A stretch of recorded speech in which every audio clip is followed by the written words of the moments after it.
The YNW Melly Deep Dive. Freedom or life in prison?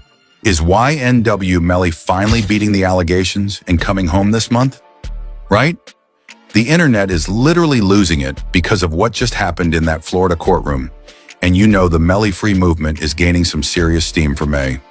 But before we get into the how, we have to talk about the why. And you see, it gets dark. So let's back up. How did we even get here? To understand why he might be out now, you have to go back to October 2018. You see, Melly and his crew, Sack Chaser, Juvie, and Bortland, left a Fort Lauderdale recording studio in a Jeep. It was supposed to be a normal night of making hits, right? But hours later, unfortunately, Sack Chaser and Juvie were dead. Bortland pulled up to a hospital claiming they were victims of a drive-by, but you know the police weren't buying it. Here is where the deep dive starts, right? The state says the drive-by was pure cap. Their ballistics experts testified that the shots didn't come from a passing car. They argued the trajectory of the bullets showed the shooter was sitting inside the car, specifically in the left rear passenger seat.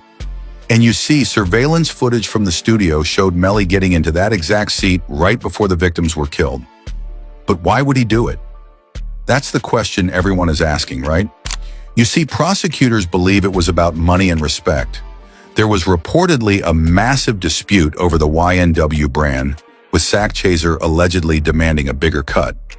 Some even say there were threats made against Melly's mother.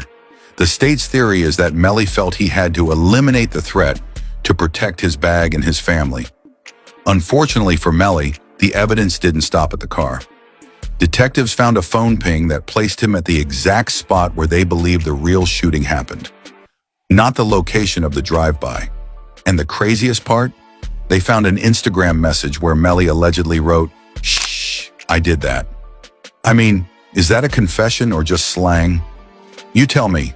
Melly has been locked up since early 2019, accused of doing the unthinkable. But his team says the state has 0 murder weapon and 0 gunshot residue. He's been stuck in a cell for over 2,600 days without a final verdict. You see, his lawyers are saying enough is enough. 7 years in the system without a conviction? That's a major glitch in the matrix, you know?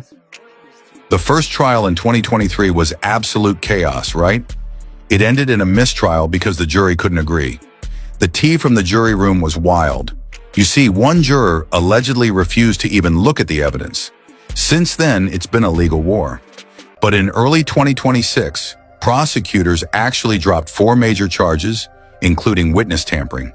That's a huge W for the defense, you see? This brings us to right now. The real tea is the bond hearing that just went down on April 30th. His legal team is pushing for an Arthur hearing, which you know is basically telling the judge that if the evidence isn't 100% solid, you have to let him out.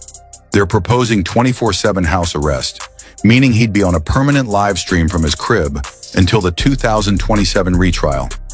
Unfortunately, the families of the victims are still hurting and want justice, which makes this whole situation so heavy, you know? But fans are screaming that the state's case is mid and falling apart. The judge said his final decision is coming in the next few days. You see, that means we are literally on high alert for a viral video of Melly walking out of Broward County Jail. But don't forget, the stakes are actually insane. Because of a new Florida law, he only needs 8 out of 12 jurors to agree on the death penalty in his retrial. Is he finally coming home to drop new music, or is this just another false alarm? Right? I want to hear from you. Do you think the "shush, I did that" message is enough to lock him up forever? Or is it just cap? Drop a free Melly or your theory in the comments and hit that sub button for more content.